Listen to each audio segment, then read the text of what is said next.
सलाम, नमस्ते, सत श्री अकाल। मेरा नाम इजाज़ है और आप अभी 15th tutorial for C language का वीडियो देख रहे हैं। तो आज हम लोग इस वीडियो में एक ऐसा प्रोग्राम रन करेंगे जो जो दो वेरिएबल का वैल्यू इंटरचेंज करवाते हैं, या फिर आप बोल सकते हैं स्वैपिंग ऑफ वैल्यू। मतलब अगर आपने ए को 4 दिया, 4 वैल्यू असाइन किया, और बी में आपने 6 वैल्यू असाइन किया, जब ये आउटपुट दिखाएगा तब बी का जो वैल्यू है वो ए में चला जाएगा और ए का जो वैल्यू है वो बी में आ जाएगा। तो let's begin the program. Include stdio.age, ये सब हेडर फाइल्स है। मैं आपको इन सब के बारे में ही बताऊंगा। बस अभी मैं जैसा लिख रहा हूँ वैसे आप मतलब फॉर्मेट फॉलो करते रहिए। Include stdlib.h void main curly braces inter, फिर इंट। मुझे तीन वेरिएबल असाइन करने होंगे इस प्रोग्राम को रन करने के लिए। एक ए वेरिएबल जो मैं यूज़र से इनपुट लूँगा एक वेरिएबल में, और सेकंड वेरिएबल जो यूज़र से मैं सेकंड इनपुट लूँगा, कॉमा, और एक टेम्पोरेरी वेरिएबल, लेट्स से इसका नाम है टेम्प। ठीक है, ओके। तो let's take the input from the user से हम लोग इनपुट लेंगे। अभी प्रिंट यूज़र को बोलेंगे enter the value of A. Okay, next line में शिफ्ट कर देते हैं इसको। फिर हम लोग स्कैन करेंगे, scan F control string %d होगा, और कॉमा ए में %a ए में सेव करेंगे। ठीक है, अभी हम लोगों को यूज़र को मतलब सेकंड मैसेज देना पड़ेगा कि बी के लिए भी असाइन करो, इनपुट करो। Enter the value of, value spelling गलत हो गया, वैल्यू ऑफ बी। तो scan F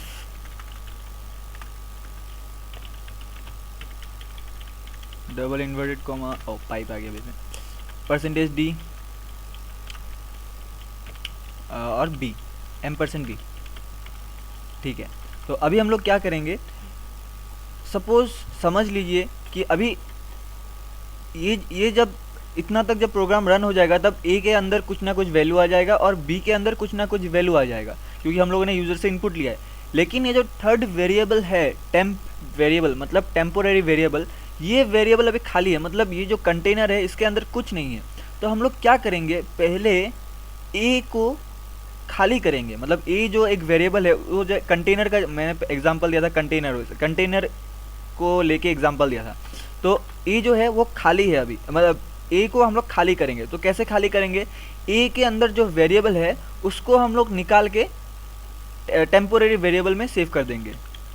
temp is equal to ए। अभी देखिए ए का जो वैल्यू है वो टेम्पोरेरी वेरिएबल में सेव हो चुका है।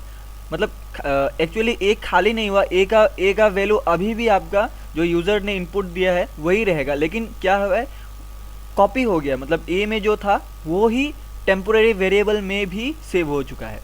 लेकिन हाँ ठीक है, तो अभी हम लोग क्या करेंगे, ए का वैल्यू तो हम लोग सेव कर लिया है। अभी अगर ए के अंदर से हम वो वैल्यू हटा के बी का वैल्यू रख दे तब तो ए में नया वैल्यू आ जाएगा, ए इज इक्वल टू बी। अभी आप इस लाइन से देख सकते हैं कि बी में जो यूज़र ने इनपुट दिया था तो बी का वैल्यू अभी ए में चला गया है। ठीक है, लेकिन बी में अभी भी बी का ही वैल्यू है। तो हम लोग क्या करेंगे, ए का वैल्यू जो हम लोगों ने सेव किया था टेम्पोरेरी वेरिएबल में, तो वहाँ से हम लोग बी के अंदर ए का वैल्यू रख देंगे। अभी आप देख सकते हैं कि पहले हम लोगों ने क्या किया, टेम्पोरेरी वेरिएबल में ए का वैल्यू सेव किया ताकि ए का वैल्यू हम लोग बाद में यूज़ कर सकें। अभी ए के अंदर जो पहले से वैल्यू है उसको हटा के हम लोगों ने क्या रख दिया, बी का वैल्यू रख दिया। तो अभी ए के अंदर बी का वैल्यू चला गया, लेकिन बी के अंदर अभी भी बी का ही वैल्यू है, तो हम लोग उस बी के अंदर ए का वैल्यू रखना है। तो इस बी को मैंने क्या किया, इक्वल टू टेम्पोरेरी वेरिएबल रख दिया, क्योंकि टेम्पोरेरी वेरिएबल में आपका ए का वैल्यू सेव था। इसको ठीक है, अब इसको प्रिंट कीजिए। Control D percentage D slash backslash N percentage D, ठीक है। एक काम करते हैं, ए इज़ इक्वल टू ऐसा करके लिखते हैं, मतलब A is equal to number दिखाएगा आपको, फिर backslash B is equal to number दिखाएगा आपको।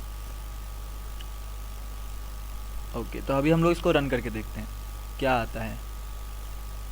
अभी आप एंटर कीजिए ए का वैल्यू, सपोज़ मैंने 5 एंटर किया, और अभी enter the value of B, suppose मैंने 6 एंटर किया, तो अभी क्या होगा, शायद मैंने कुछ गलत कर दिया है, एक मिनट मैं पॉज कर देता हूँ।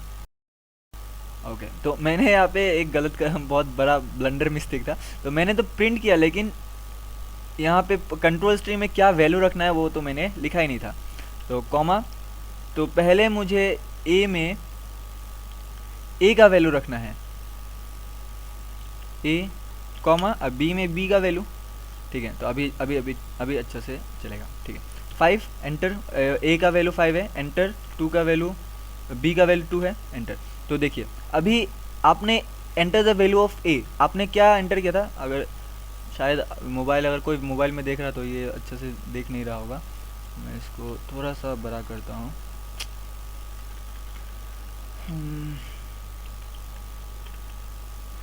ओके, तो अभी आप देखिए, अब enter the value of A, आपने यहाँ पे 5 एंटर किया, enter the value of B, तो आपने यहाँ पे 2 एंटर किया, लेकिन जब आपको आउटपुट मिला वहाँ पे क्या हो चुका है, ए का वैल्यू 2 हो चुका है और बी का वैल्यू आपका 5 हो चुका है, मतलब ये दो नंबर स्वैप हो चुके हैं एक दूसरे से।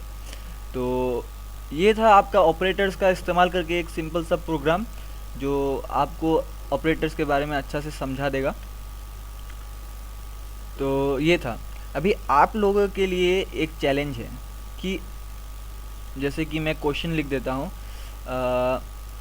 आप एक ऐसा प्रोग्राम बनाइए जो वेरिएबल, जो मैंने यहाँ पे जो किया वही काम करता है, मतलब वैल्यू स्वैप करता है, ए का वैल्यू बी में ले जाएगा और बी का वैल्यू ए में ले जाएगा, लेकिन without using the third variable, मतलब आपको सिर्फ और सिर्फ 2 वेरिएबल डिक्लेयर करना पड़ेगा, या फिर प्रोग्राम में 2 वेरिएबल यूज़ करना है, वो 2 वेरिएबल यूज़ करके ही आपको ये प्रोग्राम बनाना है। मतलब जो मैंने यहाँ पे जो आउटपुट निकाला था वैसा ही आउटपुट निकालना है, लेकिन आप ये टेम्पोररी वेरिएबल यूज़ नहीं कर सकते।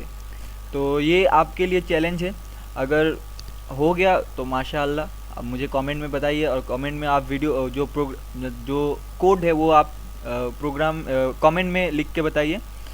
तो अगर आपने ये कर लिया तो मुझे लगेगा कि मेरे वीडियो से आप बहुत कुछ समझ रहे हैं।